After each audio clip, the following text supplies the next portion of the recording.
which means I am live, which means hi, everybody. It's Jeff and it's Voch and it's Scoutkast. And I got to give you a fair warning. This is going to go 27 minutes tonight. 27 minutes because I wanted to get it in, but Hellman wanted to go watch the Cowboys or the Mavericks and drink beer. And you know what? I thought that sounded really good tonight, and watch the Mavericks is part of my job. So I'm going to do that. But I'm here. Voch is here. We're counting bricks. We're stacking bricks. We're looking at bricks. And it's an honor and a privilege to be here with you, everybody. I find this so peculiar, right? So interesting. What? That when we want to watch these boring ass DBs, or when we want to watch these uninteresting safeties, or the handful of D tackles that we can't rank, Jeff is here every day, all day, every day. We on 7 o'clock on the dot, we good to go. But when it's time to talk offensive line, all of a sudden we care about our job now. All of a sudden, basketball exists. All of us. You see what I'm saying? Okay, you want me to be honest, Voch? Here's what happened. Talk to me. Last night, I woke up at 2:30 a.m. because I had a nightmare. I don't remember what the nightmare was about, but I woke up scared. So I walked to the kitchen. I grabbed 2 paring knives. I went back into the bedroom. I set them on the end table. It took me about an hour to get back to sleep. I slept like crap. And then I woke up this morning, and then we had the presser, and then we did the show, and I was feeling a little bit drained. And I was like, you know what? It sounds like a great idea to get away, to just watch the game, have some beers. It sounds great. And then the other part of me was like, yeah, but you also really want to do Scoutcast. And I was like, you know what? I'm going to do both. And then I'm going to sleep my nuts off. Okay. So you know what? If next week we want to do 17 more hours on offensive line, we can do it. Cause I know you got takes to get off. Voch has takes. Jeff Taeks. Jeff grabbed a paring knife. All right, cool. Let's get it. 2 of them. I grabbed 2 of them. You live in Texas, sir. You should get a firearm. But let's boogie, man. We're gonna get a little bit of offensive line talk today. About 30 minutes or so, then we're gonna move on. If we got a part 2 next week, we will part 2 it. I've watched thousands of them, Jeff. So okay. I don't know who you've watched. So you can run down your list, and I'm ready to boogie with whoever it is. First of all, let me just do this for all the people that's watching right now. Dak Prescott got his money. So let's just, you know what I'm saying? So send us your money. One time for the and we just here to celebrate that. Go ahead, brother Jeff. Hit me with your offensive line. All right, because you bothered me and made me watch offensive linemen. I have now seen 1, 2, 3, 4, 5, 6, 7, 8, 9, like 9 guys, 10 guys, something like that. Okay. And I'll start off with the obvious. At least I think this is the obvious. Shout out to Frankie. Scoutcast, best Cowboys content on YouTube, he says. Shout out to my guy Formula. Tell me about Tonga, the D tackle out of BYU. I'll get there. Broadus tells me I need to watch that guy too, so I get there. Voch might already be there. I don't know. I will say this. If Penei Sewell or Rashaan Slater is there, you can pick them, and I'm happy. I know everybody wants defense. You can pick them. I'm happy. Same with Kyle Pitts, and by the way, same with Jalen Waddle. Now that I'm done studying the Alabama receivers, same with Jalen Waddle. But probably unrealistic, maybe, probably. I don't know. Steven said. We did a long show to talk about that, Joe, because I saw Steven said in particular, hey, man, we ain't got to be tied down in the night. You know what I mean? We get offense. You don't know what we going to do. You know he said defense a million times, but he also said you got to keep an open mind because that's how CeeDee Lamb happened. So I'm like, who's he talking about? Rashaan Slater, Kyle Pitts, Penei Sewell? I don't know who he's talking about. Jalen Waddle? I don't know who he's talking about. But I have now seen the first round guys, and I'll tell you, I got 4 first round offensive tackles. I have 4. Okay. Sewell, Slater, and to me, those are 1A, 1B. I don't care. I love them both. Slater's a better player today. Sewell maybe becomes a better player. And just saying that out loud, hold on, I'm flipping an order here. Slater and then Sewell. See, now, Jeff, that's why you my guy. That's why you one half of Scoutkast, Jeff. See, we can't just continue to go by I'm doing this just because national media person says this. If you watch the film, what you're going to walk away from with Penei Sewell, and don't get me wrong, Penei Sewell is incredible. You'll say he's a great prospect, but Slater's a better player today. You're going to walk away saying, you know what? I wish those feet were better. I wish those hands were better. I wish that effort was a little, you know what I'm saying? I wish he was more consistent with his technique, boom, boom, boom. But he's bigger and stronger than anybody I've seen and faster than anybody I've seen at that size ever. Big, strong, fast, long, dominated as a 19-year-old. Like, that's a hell of a resume. But every problem I got with Sewell right now, Slater got the level 10 of it. For sure. Level 10 of it. For sure. And if you watch all of the Big Ten games, Slater whoops everybody. If you look at like a Mortal Kombat like tier boss fight thingamajig, he smokes every single Michigan State child, all the little Minnesota children, and then you go Chase Young film. Oh, well, this is the big test. Okay, cool. This is the big test. And even though Northwestern got blown out by 48 points, it wasn't because Chase was impactful. He proceeds to smoke Chase Young for 4 quarters, sir. I don't know what more you need from a scouting report to have O-line 1 or tackle number 1 for that guy. No, I agree with you. I just think, by the way, shout out to Human Being. Let's go. He says more mocks. You know damn well I'm going to do 7,000 more mocks. They say on Pro Football Focus, there's been 400,000 Cowboy mocks. I did 2,300 of those. Okay. And I got more coming for you, Human Being. Okay. Yeah. Rashaan Slater. I just think and look, people loving Sewell, that's totally cool. There's so much to love about Penei Sewell. I just think that people got to realize when you talk about him, talk about Slater the same way, because they are both awesome prospects. Slater just isn't built like some teams think a tackle should be. And I think that's what he's getting dinged for. Like, your arms are 33 inches instead of 35, and you're not 6'6", but he's a monster. He's a stud. He's amazing. He's going to be a great left tackle. If somebody tells you to move him to guard, tell him shut up. So you go to guard if you fail at tackle. The end. I've talked about this a little bit on my channel, but just for your audience, just in case somebody hasn't heard me say this, I hate when we're doing draft stuff and we go, oh, this person isn't ... and the person picks the anomaly. Oh, well, Joe Thomas got short arms. Okay, well, for every Joe Thomas, there's 1,000 short-armed offensive linemen that just don't work, because that's just how the game works, right? But we actually have visual evidence, you know what I'm saying? And he has it. He's fine. He makes his short arms work. How do you do that? You just don't miss with your hands. There was this problem La'el Collins had, and La'el Collins got long ass arms. But if you miss with your hands, people get inside your chest, and that seems to be the big idea with arm length. So if you go against these long arm DNs, you would like to have long arms to mitigate that.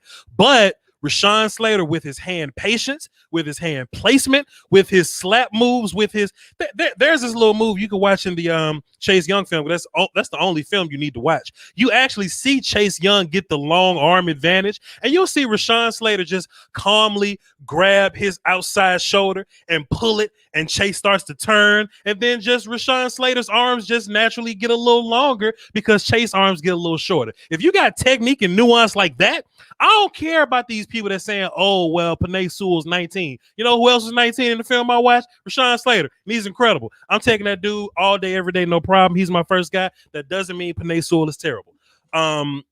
Now, and at the feet, actually, to me, Slater, the feet's the best thing he has. For everything you just named, which is incredible. His feet move like offensive tackles' feet don't move. Like, he's always in control. He's as fast or as quick as he needs to be, no matter what the block is. He's got it. He's super, super good. And he front squats 3 reps at 495. So Jeff, that's nice. So when I watched the video, right, I was like, oh, this isn't impressive. He's just about to squat 5 plates. I've seen high schoolers do this. Uh-huh. Then he flips. Uh-huh. Oh, he's front squatting the shit. Then he did it 3 times. I'm like, okay, this dude, that's my guy. To the ground. To the ground. He's nasty. Okay, he's nasty. Slater and Sewell are really, really good. Odds are the Cowboys won't have one of them. Hell, maybe they will. And the good news is if the NFL feels the way that everybody else talks about it, then you got a real shot at Rashaan Slater, and that would be a lot of fun. Lawson Floyd, my guy, appreciate you. He wants to know about O-lineman we could get in round 2. Formula wants us to shut up about offensive tackles because they need help defensively. We're going to talk about all the defense. We're going to talk about all the comp picks. Cowboys got 4 more picks in the draft, a 3, a 4, a 5, a 6. So I believe all they're missing is their original 5. And they've got now 10 picks, 2 3s, 2 4s, 2 6s, 1 5, whatever. They got a lot of picks. This ain't even only a Cowboy show with your selfish ass. We jerk. General draft knowledge. You know what I'm saying? Like jerk. Okay, I got Tevin Jenkins at Oklahoma State right ahead of Christian Darrisaw. Both first rounders, though. I got Jenkins ahead of Darrisaw, and I think that's opposite of a lot of the draft community. But it's because, look, Voch, if you don't follow Voch, because he'll watch offensive line before me. And when I watch him, I'll be like, oh, yeah, that's what Voch was saying. Darrisaw and Jenkins play the game totally differently. So Tevin Jenkins plays right tackle for Oklahoma State. Christian Darrisaw plays left tackle for Virginia Tech. Christian Darrisaw hadn't let up a sack in 2 years. and he's really, really good. He has every physical tool you want an offensive lineman to have. He makes all the blocks, but boy, when he is done making the block, he is done with that play. And if he has to, like, he looks bored, and Tevin Jenkins looks like he wants to snap you in half. Like he dominated Joseph Osai. And Texas fans are going to tell you, Osai had 3 sacks in that game. He did. He had a great game, but when he went up against Tevin Jenkins, Osai against Jenkins is what's going to get Jenkins taken in the first round, because Jenkins dominated him, bullied him, dominated him. The way he approaches it is just, I'm a monster. And he's not super long, and he plays right tackle and not left. And his tape early in the year, I forget who I watched, it was like the 3rd game of the year, was inconsistent and just okay. And then the later you get in the year, he got better. And you were like, holy crap, he's a monster. So he's my 3rd offensive tackle. Darisaw, who I think is also a first-round player, but you said it. You said lazy because you're a jerk, but he does. He kind of looks bored. Like he's just like, did the job. What's next? I think because teams can't draft, I think Darisaw might go before Slater. I honestly think that somebody's going to like Darisaw enough to take him around that top 10 range. That's good for us. Because he looks the part.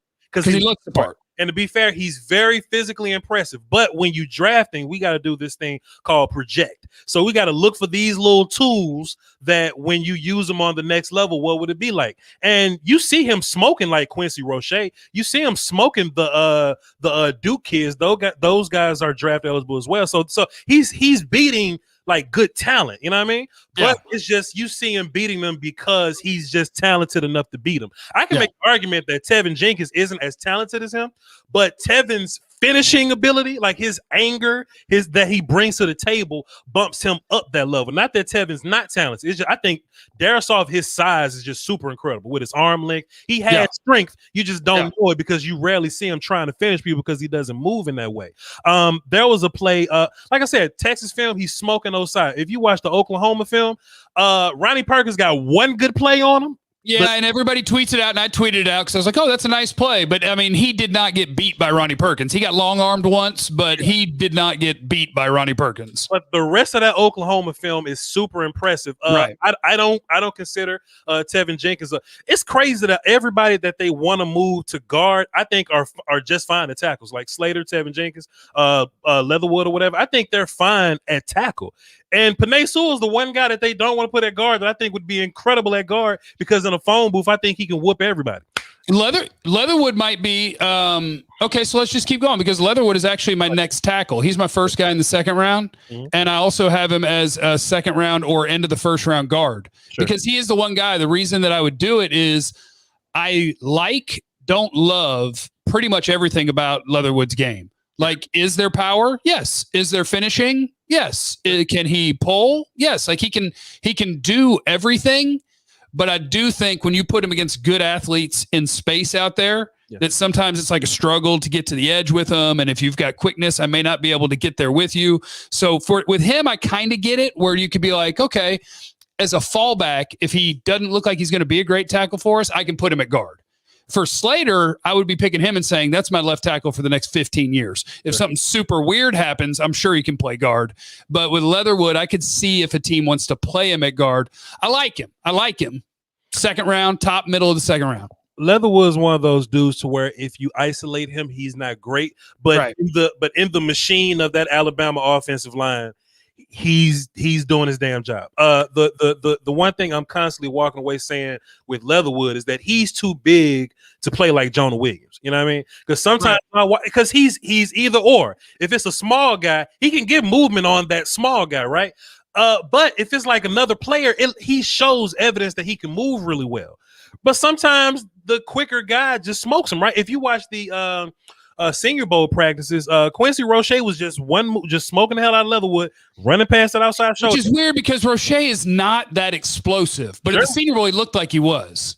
And that could be because he was going against Leatherwood. I don't know, but I've seen Leatherwood look really good against quick. Like I've seen him show really quick feet, but I've also seen really quick people run past him. So I really don't know what to do with that. I'm not doing rankings until April because I keep watching film and I keep liking guys more than the first 5 or so guys I watch. Like Sam Cosby just plummets down my list the more guys I watch. Oh yeah, I got him. He's my 3rd round kind of guy. Like He's all right. Like, I think he could be an NFL starter, but I don't like him as much as I like a couple other guys. Yeah, but Leatherwood's fine. So in my mind, if you put him on an offensive line that's sort of established already, sure, go ahead. But if he got to be like Becton, where he's the only good dude on your line, and he just got to stand out, then you might have a problem. Liam Eichenberg, Notre Dame, is actually my next tackle, and I like Eichenberg, and he is boring. Solid, super solid. Yes. Like, is he a great run blocker? No. Is he super strong? No. Is he super athletic? No. But does he get beat? Not really. So, like, that's, to me, that is a guy that gets picked in the 40s, 50s, 60s. And you're like, you know what? If you can do in the league what you were doing at Notre Dame, which is just your job, that works. That plays for a decade. And that's the problem, though, because in draft, we have to project. And right. I never really see him physically impose himself against anybody in college.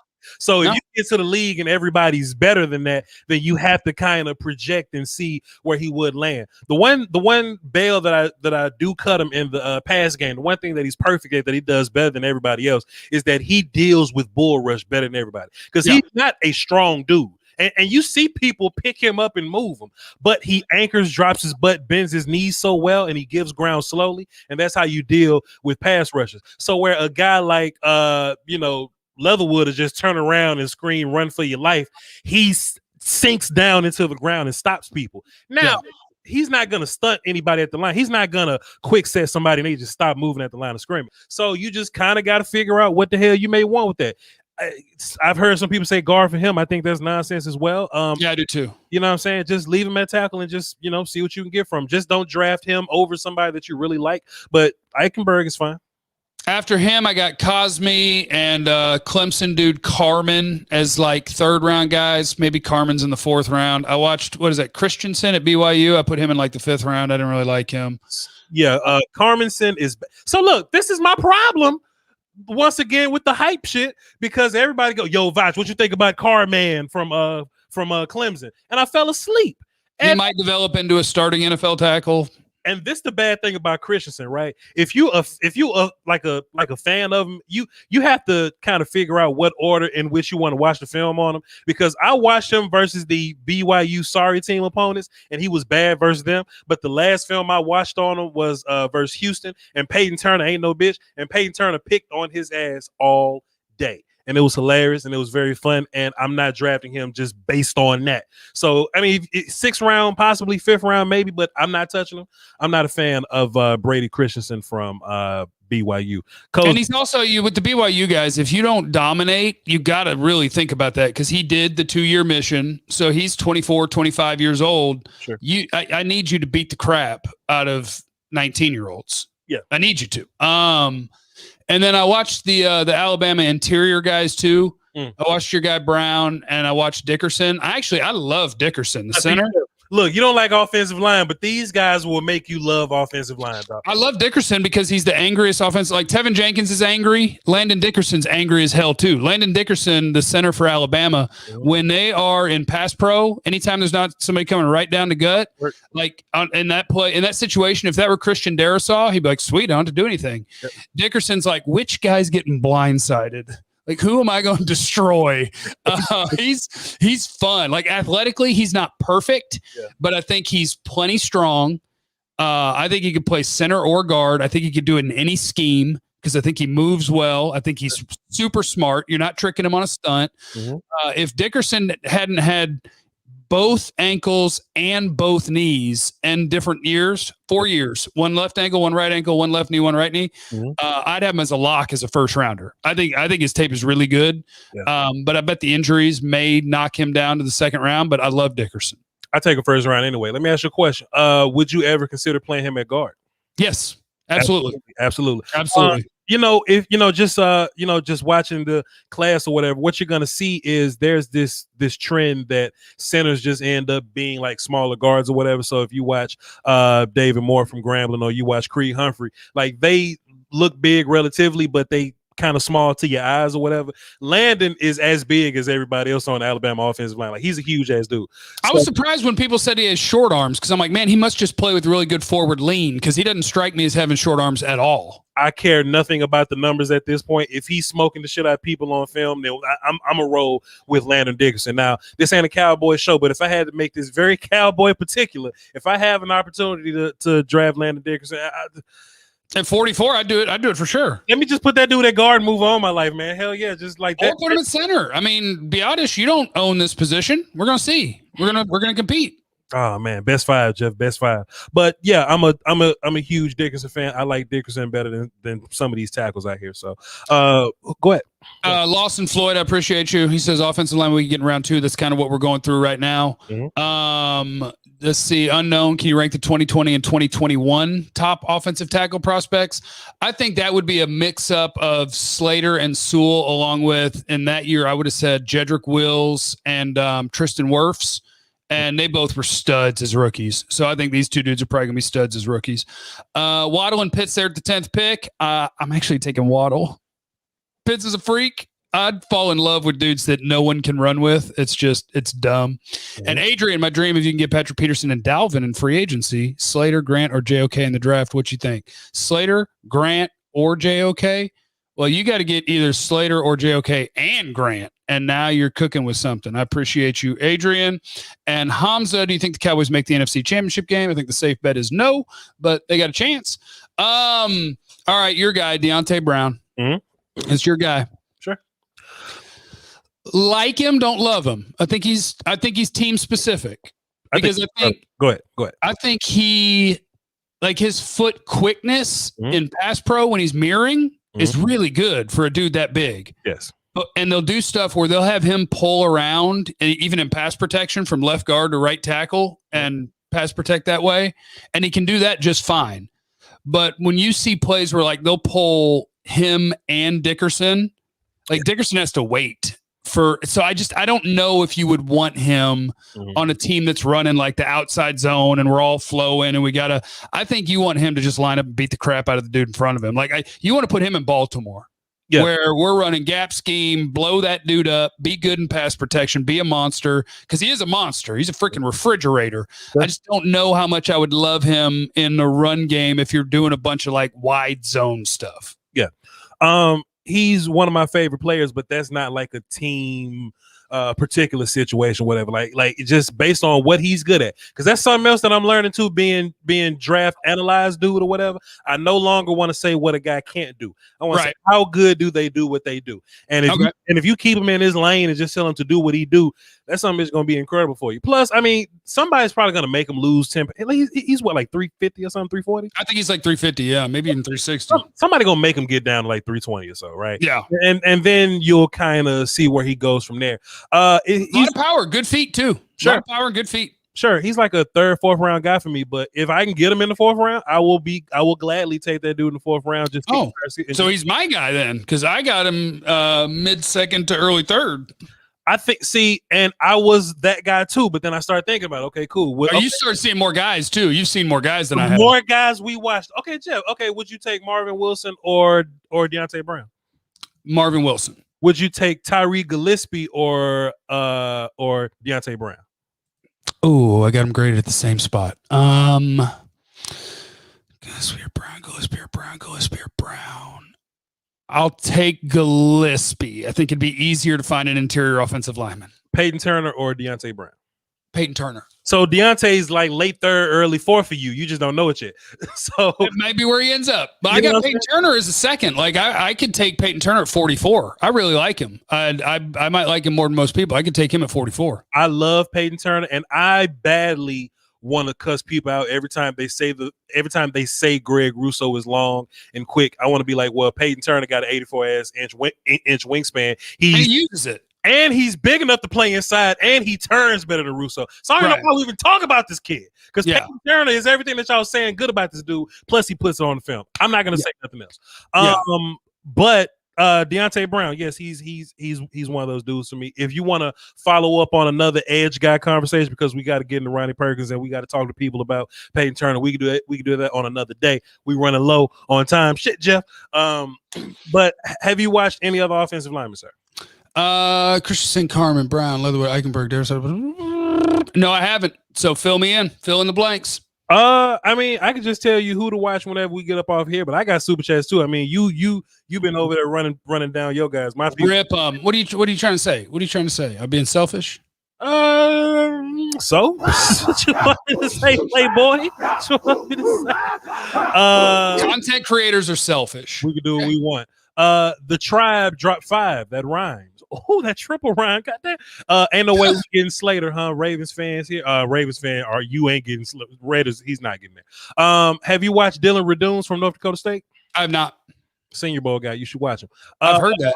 Dylan Radunes. His film is weird, but his Senior Bowl tape shows that he took this time off to get better. So I'll just leave you to that. Adrian Lindsay dropped a deuce and says protect 4 at all costs. Indeed, he's talking about offensive line there. The Tribe dropped another deuce and says also Dak got his money. Time for Lamar. Hey, let Lamar get his bread and bump Dak down as high as paid one more time. Frankie Franchise dropped 5. I think he dropped some on yours as well. Appreciate you. He says we cleared up cap space. We talking about offensive line. Y'all motherfuckers want to talk about everything but offensive line.